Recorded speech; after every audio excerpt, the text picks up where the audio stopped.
بالله من الشيطان الرجيم بسم الله الرحمن الرحيم وبه نستعين وهو خير ناصر ومعين أما بعد فقد قال الله الحكيم في محكم كتابه المتين وفرقانه الحميد وقوله الحق أعوذ بالله من الشيطان الرجيم بسم الله الرحمن الرحيم انما التوبة على الله للذين يعملون السوء بجهالة ثم يتوبون من قريب فأولئك يتوب الله عليهم وكان الله عليما حكيما. السلام علیکم ورحمۃ اللہ وبرکاتہ. سلسلہ درس تفسیر کے حوالے سے جو موضوعاتی گفتگو ہم نے شروع کی ہے، آج کا ہمارا موضوع ہے توبہ. اس مقصد کے لیے ہم نے سورہ نساء آیت نمبر 17 کا انتخاب کیا ہے، جس میں خلاق رب العزت ارشاد فرما رہا ہے انما التوبة على الله للذین یعملون السوء بجہالۃ. بتحقیق توبہ خدا پر ان لوگوں کے لیے ہے جو برائی کا ارتکاب کرتے ہیں،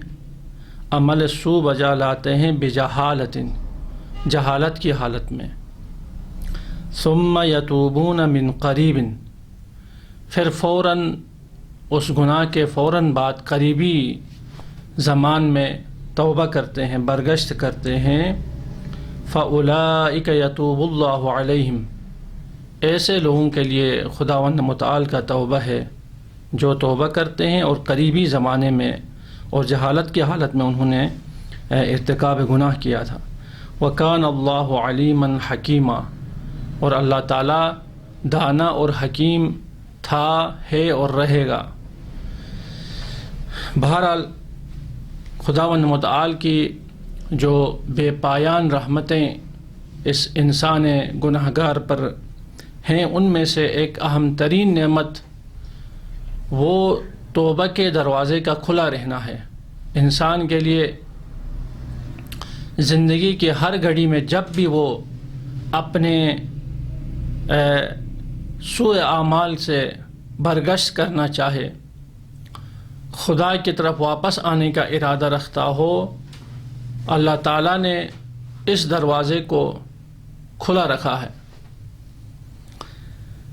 تلاوت شدہ آیہ مجیدہ میں بہت سارے نکات ہیں، بہت سارے پیغامات ہیں. مختصراً انشاءاللہ عرض کریں گے، چونکہ ہمارا مقصد بھی یہ ہے کہ تفسیر بیان ہو لیکن اختصار کے ساتھ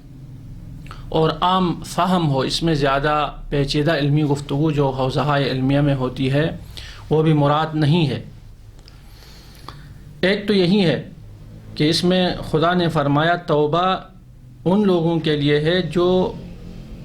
برائی کو انجام دیتے ہیں جہالت کی وجہ سے. اس کا مطلب یہ ہوا جو انسان پری پلان پہلے سے طے شدہ پلان کے تحت عزم جزم کے ساتھ اگر گناہ کرتا ہے، باوجود اس کے کہ متوجہ ہے خدا کی طرف، قیامت کی طرف، اس گناہ کے عقاب کی طرف، پری پلان جرأت کر کے نعوذ باللہ خدا کو نظر انداز کر کے اگر گناہ کا ارتکاب کرتا ہے، تو اب اس انسان کے لیے توبہ کی کوئی گنجائش نہیں ہے. اس آیہ کا ظاہر یہی ہے، آیہ مبارکہ کا. لہٰذا جاہل انسان اگر اپنی جہالت کی وجہ سے، اب جہالت کی بھی کئی قسمیں ہیں، جاہل مقصر ہے یا قاصر ہے. جاہل قاصر اسے کہتے ہیں جو ایک ایسے معاشرے میں رہتا ہو جس میں اس گناہ کے بارے میں علم حاصل کرنا، سیکھنا ممکن نہیں تھا. یعنی ماحول فراہم نہیں تھا کہ وہ سمجھے، سیکھے کہ حرام کیا ہے، حلال کیا ہے. خوب یہ جاہل قاصر ہے. جاہل مقصر کون ہے؟ جاہل مقصر اسے کہتے ہیں جس کی تقصیر ہے،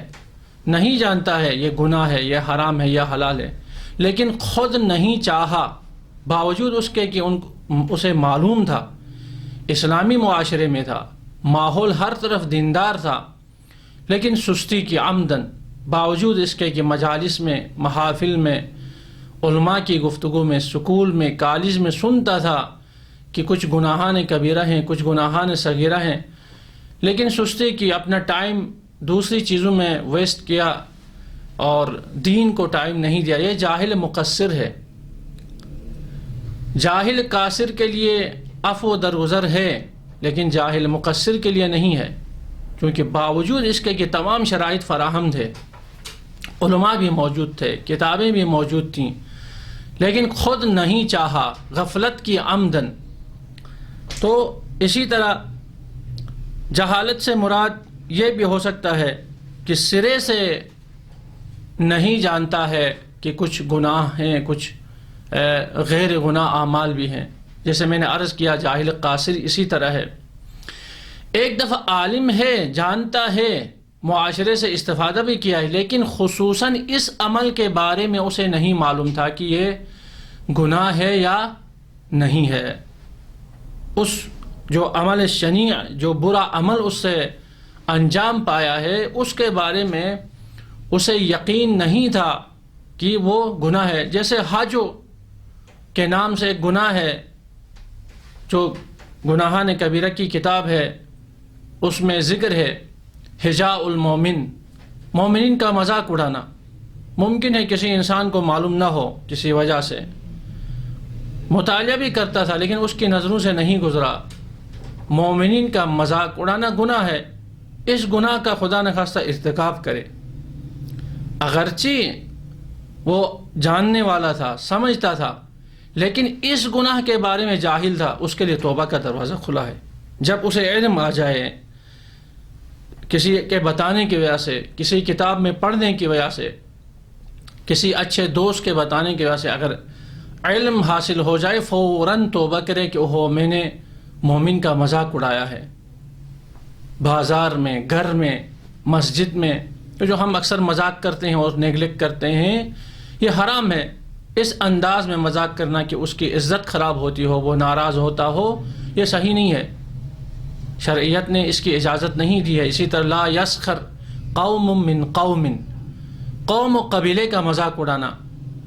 کسی کو خاص القاب سے پکارنا کہ آپ فلاں قوم سے ہو، فلاں قبیلے سے ہو، یہ تعصب قومی بھی حرام ہے، شرعاً جائز نہیں ہے۔ ممکن ہے کسی کو اس کا علم نہیں ہو، لیکن جو ہی اسے معلوم ہو جائے مسخرہ کرنا، کسی قوم کا، قبیلے کا مذاق اڑانا، لطیفہ بنانا حرام ہے شرعاً، اس کے لیے توبہ کا دروازہ کھلا ہے، فوراً توبہ۔ یہ ہمارے معاشرے میں ہے، یہ مسخرہ اڑانا اور لطیفے بنانا، جو کہ شرع نے حرام کرا دیا اور اجازت نہیں ہے، خصوصاً ماہ رمضان میں۔ ویسے تو تمام گناہ خدا کے سامنے بہت بڑے ہیں،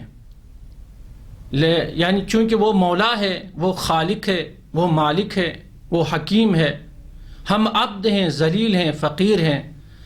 یعنی ہر بے ادبی اس کے سامنے بہت بڑی ہے۔ ہمارے عام زندگی میں انسان کا مرتبہ جتنا معنوی اعتبار سے زیادہ ہوتا ہے، اتنا اس کے سامنے ہم اپنے اعمال کو، اپنے رفتار کو، اپنے گفتار کو کنٹرول کرتے ہیں۔ اس کا مطلب یہ ہے کہ ہر انسان کے مقام کے مطابق بے ادبی کا ایک خاص سٹیج اور لحاظ ہوتا ہے، یہاں تک کہ ایک ایسے مقام تک ہم پہنچتے ہیں، ایک ایسی شخصیت سے ہماری بسا ملاقات ہو جائے، اس کے سامنے بولنا بھی ہم بے ادبی سمجھتے ہیں، خاموش رہتے ہیں، سر جھکائے، نظریں جھکائے، چہرے کی طرف دیکھنا بھی بعض اوقات ہم بے ادبی سمجھتے ہیں۔ یہ ہے تو چیزیں کہ اس قادر مطلق کے سامنے، اس عالم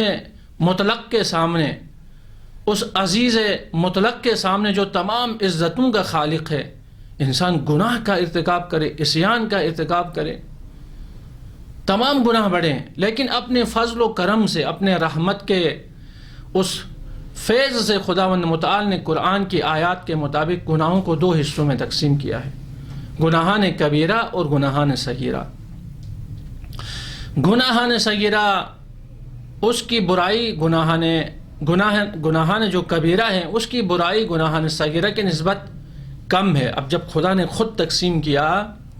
جیسے غیبت ہے، جھوٹ ہے، قتل ہے،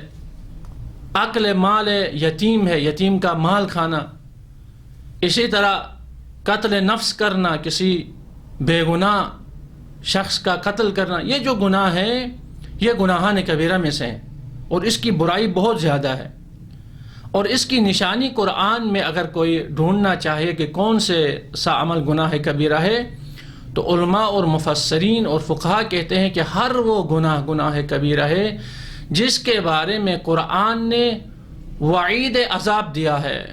عذاب کی خبر دی ہے کہ اگر انسان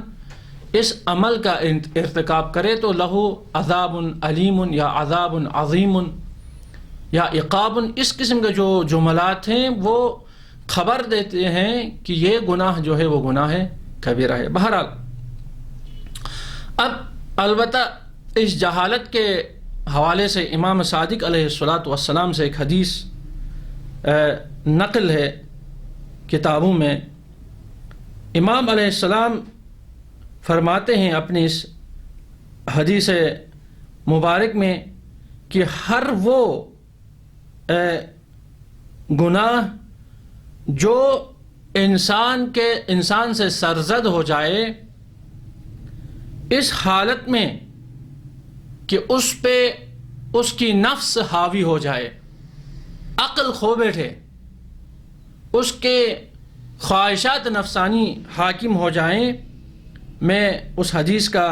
مفہوم بتا رہا ہوں۔ کہتا ہے وہ اس شخص کی جہالت ہے، وہ جو ٹائم ہے جس میں عقل کھو بیٹھتا ہے، نفس غلبہ کرتا ہے اور اس گناہ کی حقیقی شکل اور برزخی اور روز جزا کی شکل سے غافل ہو جاتا ہے، جس کی وجہ سے باوجود اس کے کہ جانتا ہے وہ گناہ ہے وہ جاہل کے زمرے میں تھے۔ امام صادق علیہ السلام فرماتے ہیں اس معنی کے اعتبار سے اگر انسان جانتا بھی تھا، یعنی جاہل مقصر بھی نہیں تھا، عالم تھا کہ یہ گناہ ہے، غیبت گناہ ہے، جھوٹ گناہ ہے، باوجود اس کے ایک ایسا سین پیش آیا، ایک ایسا ماحول پرووائڈ ہوا کہ اس سے یہ گناہ سرزد ہوا تو اس کے لیے بھی توبے کا دروازہ کھلا ہے۔ یہ امام علیہ السلام نے یہ معنی کیا، ورنہ یہی آیت ہوتی اور ہم ہوتے تو ہم تو کہتے وہ افراد جو باوجود اس کے کہ جانتے ہیں یہ گناہ ہے، ارتکاب گناہ کریں، اس کے لیے توبے کا دروازہ بند تھا۔ لیکن امام علیہ السلام نے اس کا معنی کیا، کہا کہ جس شخص کی عقل کھو جائے وہ در واقع عالم نہیں، جاہل ہے۔ اسی لیے آپ دیکھتے ہیں اصول کافی کے اندر مرحوم کلینی رحمۃ اللہ علیہ نے ایک باب اور ایک چپٹر کھولا ہے، باب العقل والجہل، نہیں لکھا باب العلم والجہل۔ علم کو جہل کے سامنے نہیں قرار دیا، عقل کو جہل کے سامنے قرار دیا۔ بتانے کا مقصد یہ ہے کہ جب انسان کی عقل کھو جاتی ہے اور عقل اس کی گم ہو جاتی ہے اور عاقلانہ کام نہیں کرتا تو وہ جاہل ہو جاتا ہے۔ یعنی ہر گناہ کرنے والا انسان جاہل ہے در واقع۔ کیوں؟ کیونکہ واقعاً اس جو کام کر رہا ہے وہ جاہلانہ کام کر رہا ہے۔ عاقل انسان گناہ نہیں کر سکتا، مدبر عاقل اور فہیم شخص گناہ کا ارتکاب نہیں کرتا۔ ہر وہ شخص جو خدا کے سامنے اساءۂ ادب کرتا ہے، جو خدا کی عصیان کرتا ہے، جو ارتکاب جرم کرتا ہے وہ جاہل ہے، اس ٹائم جاہل ہے جب وہ کر رہا ہے۔ لہٰذا امام فرماتے ہیں کہ ہر اس شخص کے لیے توبے کا دروازہ کھلا ہے جو ارتکاب گناہ کرتا ہے، اور وہ جب چاہے خداوند متعال کی طرف جب متوجہ ہو جائے، جب چاہے سے مراد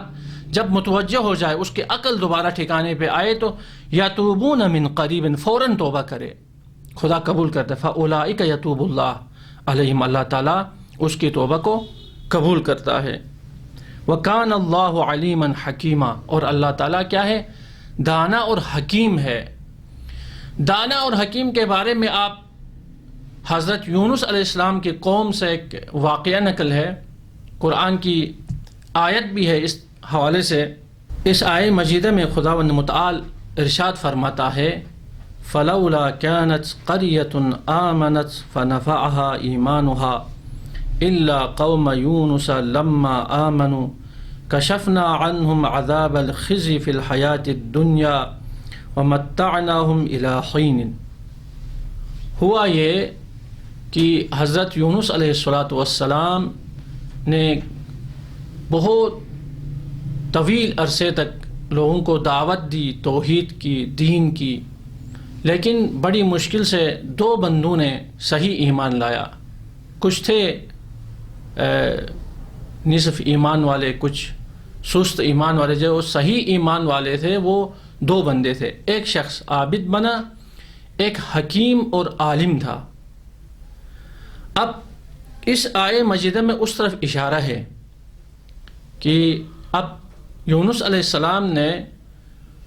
جب اتنے طویل عرصے تک دعوت دی اور صرف 2 بندوں نے ایمان لایا، تو عابد شخص جو تھا اس نے پیغمبر کو، حضرت یونس علیہ السلام کو مشورہ یہ دیا کہ آپ ان پہ عذاب کی بد دعا دیں، نفرین کریں. چنانچہ حضرت یونس علیہ السلام نے یہی کام کیا. دیکھیں، یہ مشاور کا بڑا اثر ہوتا ہے. جس شخص سے ہم مشورت کرنا چاہتے ہیں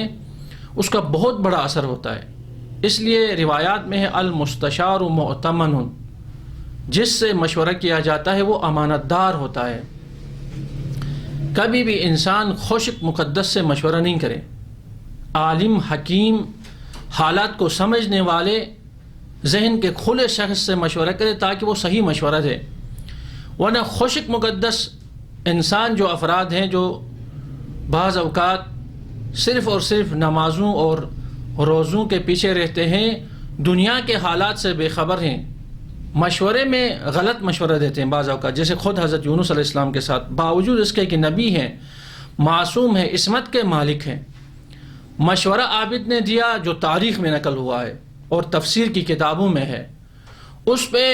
پیغمبر نے عمل کیا، نفرین کی دعا کی، خود نکل گئے وہاں اس قریہ سے، اس بستی سے بھاگنے کی نیت سے. جیسے کہ ہم نماز غفیلہ میں جو آیات تلاوت کرتے ہیں اس میں ذکر ہے وَظَنُّونِ اِذْ ذَهَبَ مُغَاضِبًا، وہ صاحب مچھلی، صاحب نون جب چلا گیا غصے کے عالم میں، مغاضباً، غضبناک ہو کے چلا گیا اپنی بستی کو چھوڑ کے. جب گئے وہاں کشتی میں سوار ہوئے حضرت یونس علیہ السلام. کشتی خدا کا کرنا، راستے میں دریا میں تلاطم ہوا اور کشتی خطرے میں پڑ گئی. اس زمانے میں یہ رسم تھی کہ کہتے تھے نعوذ باللہ کوئی ایسا منحوس آدمی یا کوئی ایسا شخص جو بد قدم ہے، جو ہمارے معاشرے میں بھی یہ اس قسم کے غلط خیالات اور فرسودہ خیالات ہیں، اس زمانے میں بھی جاہل افراد تھے اس قسم کے فرسودہ خیالات کے. انہوں نے کہا اوہو کوئی بد قدم ہماری کشتی میں سوار ہے جو آج ہمیں یہ سفر مشکلات کا شکار کر رہا ہے. چنانچہ سب کا نام لکھا، قرآن نکالا، دیکھا اتفاقاً حضرت یونس علیہ السلام کا نام آیا. انہوں نے حضرت یونس علیہ السلام کو نعوذ باللہ من ذالک، نبی خدا کو، رسول خدا کو اور معصوم کو، دیکھیں جب معرفت نہیں ہو تو یہ ہوتا ہے، دریا میں پھینک دیا اس نیت سے کہ بد قدم ہے. لیکن باذن الہی ایک مچھلی آئی، اس نے حضرت یونس علیہ السلام کو اپنے منہ میں رکھا اور نگل لیا. لیکن باذن الہی حضرت یونس علیہ السلام کو ہضم کرنے کا حکم نہیں تھا، اس مچھلی کو زندہ رہے حضرت یونس علیہ السلام. اس آزمائش الہی میں وہاں پہ فریاد کی جو سورہ ہم اکثر نماز غفیلہ میں پڑھتے ہیں کہ حضرت یونس علیہ السلام نے اس اندھیرے میں خداوند متعال کے درگاہ میں فریاد کیا کہ سبحانک ربی انی کنت من الظالمین، بار الہ تو پاک ہے، میں نے اپنے اوپر ظلم کیا. البتہ ظلم سے مراد گناہ نہیں تھا، حضرت یونس علیہ السلام کا اس طرح جانا گناہ کبیرہ یا گناہ صغیرہ نہیں تھا، ترک اولا کہہ سکتے ہیں، چونکہ معصوم ہے. جس طرح حضرت آدم سے ہوا اس طرح کا ایک ترک اولا ہوا تھا، پکڑا خدا نے، اور اس ترک اولا کی وجہ سے اس آزمائش میں حضرت یونس علیہ السلام مبتلا ہوئے. یہ کیوں ہوا؟ اس عابد نے مشورہ دیا کہ آپ نکل جائیں عذاب کی دعا دے کے، بد دعا دے کے. لیکن جب حضرت یونس علیہ السلام باذن الہی اس مچھلی کے پیٹ سے نکلے اور واپس اپنی بستی کی طرف آئے اور اس خیال میں آئے کہ اب تو تباہ ہو چکی ہوگی بد دعا کی وجہ، جب واپس آئے تو وہ بستی اسی طرح زندہ و جاوید ہے، چہل پہل ہے، لوگ چل رہے ہیں، پوچھا کیا ماجرا ہوا ہے؟ لوگوں نے کہا اے رسول خدا، جب آپ چلے گئے تو جو آپ کی تبلیغ سے ایمان لانے والا عالم اور حکیم شخص تھا، اس نے ہمیں آ کے عذاب الہی سے ڈرایا، کہا اب تو پیغمبر بھی چلا گیا، اب تمہاری خیر نہیں ہے، بد دعا دی ہے، اور خدا کی طرف دعوت دی، ہمیں سمجھایا اپنے علم اور حکمت سے، اور کہا کہ اس بستی سے نکل جاؤ بیابان میں اور فریاد کرو خدا کے سامنے، اور ہم نے کیا تو ہم بچ گئے، توبہ ان کی قبول ہوئی۔ اس طرف اشارہ ہے، فلولا كانت قرية آمنت فنفعها ایمانها، کیوں نہیں اس طرح کی کوئی بستی ہے کہ ان کا ایمان لانا ان کے لیے منفعت بخش ہو، الا قوم یونس، سوائے قوم یونس کے اور کوئی بستی نہیں ہے کہ وہ ایمان لائیں، اپنے خطاؤں سے واپس ہو جائیں، توبہ کریں تاکہ ان کا یہ ایمان ان کے لیے مفید ہو۔ لما آمنوا، کہ جب انہوں نے ایمان لایا، کشفنا عنہم عذاب الخزی، ہم نے رسوا کر دینے والے عذاب کو ان سے اٹھایا، دور کیا، فی الحیات الدنیا، دنیا کا جو خزی اور رسوا کرنے والا عذاب تھا وہ ہم نے ان سے اٹھایا، ومتعناہم الی حین، اور ان کو اس کے بعد ایک مدت تک اجازت دی کہ وہ زندہ رہیں، سالم رہیں، واپس آ جائیں، اور توبہ قبول کی ہم نے۔ یہ ہوتا ہے انسان اگر صحیح مشاور اپنے ساتھ رکھے، جو عالم ہو، حکیم ہو، جو صرف ظاہری عبادات پہ اپنے آپ کو عابد نہیں سمجھتا ہو، تو اس کا کام یہ ہے ولو ان کی نبی خدا ہو، اس کی مدد کرتا ہے اور معاشرے کو نجات کا باعث بنتا ہے۔ تو بتانے کا مقصد یہ ہے کہ توبہ کا دروازہ کھلا ہے، انسان کو مایوس نہیں ہونا چاہیے۔ علی مرتضیٰ علیہ الصلوۃ والسلام کہتے ہیں بدترین گناہ وہ ہے کہ انسان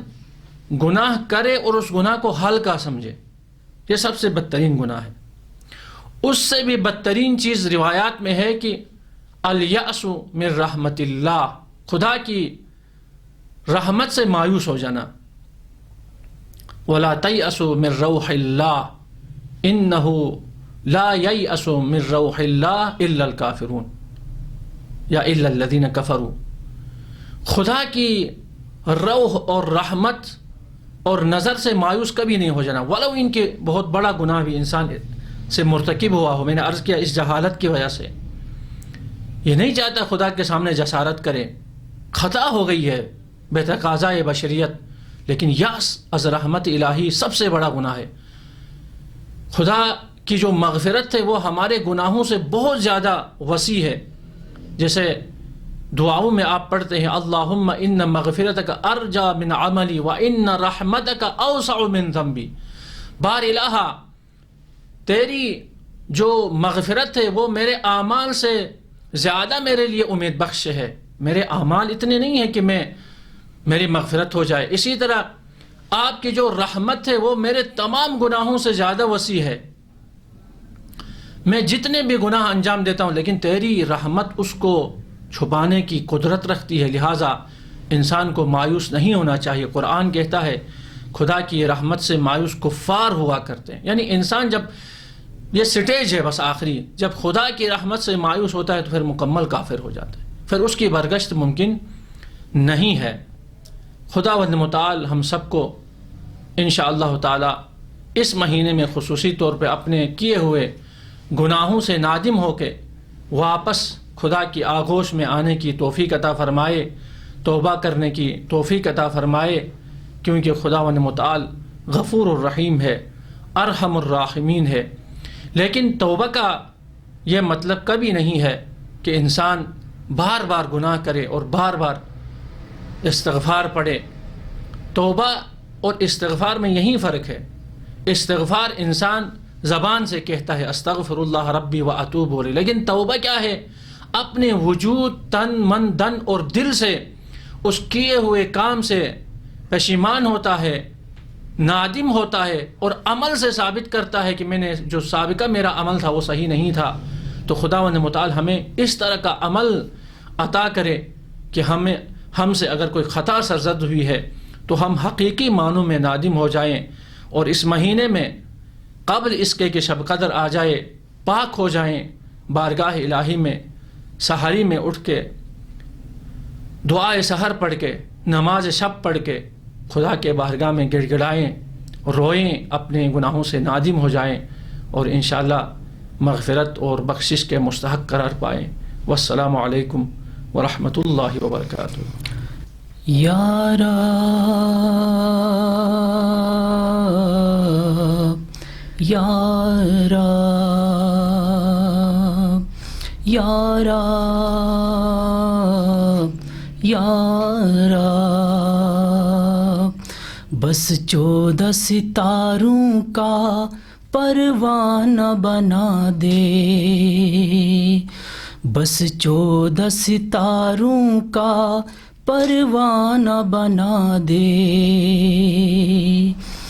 یا رب ہمیں حسنین کا دیوانہ بنا دے، بس 14 ستاروں کا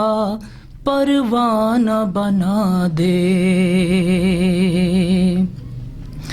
ہم پیتے رہے جام ولایت کے مسلسل، ہم پیتے رہے جام ولایت کے مسلسل، ولایت کے مسلسل، ولایت کے مسلسل، ہر ایک محب کے گھر کو میخانہ بنا دے، بس 14 ستاروں کا پروانہ بنا دے، یا رب ہمیں حسنین کا دیوانہ بنا دے، بس 14 ستاروں کا پروانہ بنا دے، جو ان کی محبت سے خالی ہے خدایا، جو ان کی محبت سے خالی ہے خدایا، خالی ہے خدایا، خالی ہے خدایا،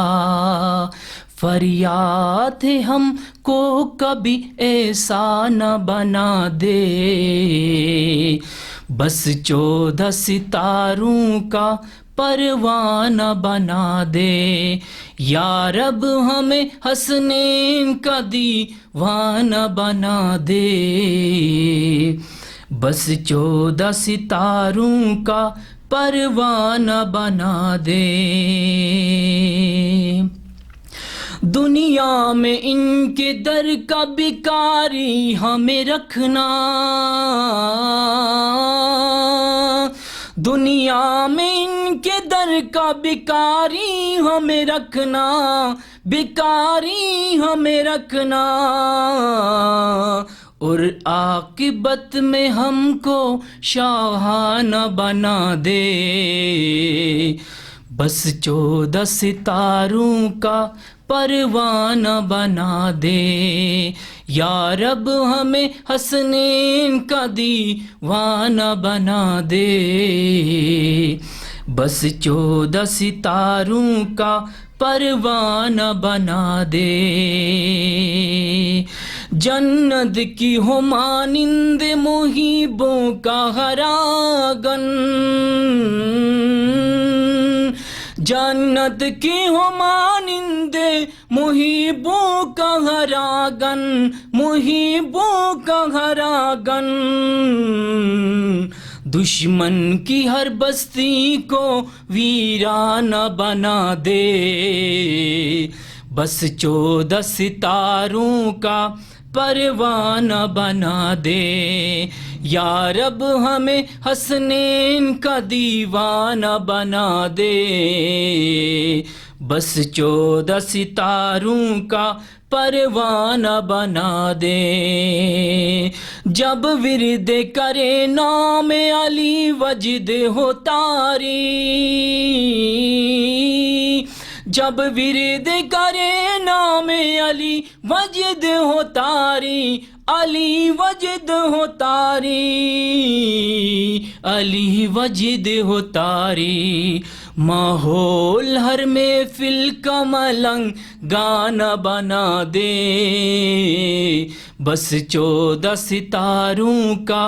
پروانہ بنا دے، یا رب ہمیں حسنین کا دیوانہ بنا دے، بس 14 ستاروں کا پروانہ بنا دے۔ جس گھر میں بھی ہو آل محمد کے ثنا خواں، جس گھر میں بھی ہو آل محمد کے ثنا خواں، محمد کے ثنا خواں، اس گھر کو میرے اللہ شفا خانہ بنا دے، بس 14 ستاروں کا پروانہ بنا دے۔ ہو معرفت آل محمد ہمیں حاصل، ہو معرفت آل محمد ہمیں حاصل، محمد ہمیں حاصل، ہم کو تو بہلول سا دانا بنا دے، بس 14 ستاروں کا پروانہ بنا دے، یا رب ہمیں حسنین کا دیوانہ بنا دے، بس 14 ستاروں کا پروانہ بنا دے۔ شاہد کو ہر ایک فکر سے آزاد رکھ مولا، شاہد کو ہر ایک فکر سے آزاد رکھ مولا، آزاد رکھ مولا، دے جام نجب کا مجھے مستانہ بنا دے، بس 14 ستاروں کا پروانہ بنا دے، یا رب ہمیں حسنین کا دیوانہ بنا دے، بس 14 ستاروں کا پروانہ بنا دے۔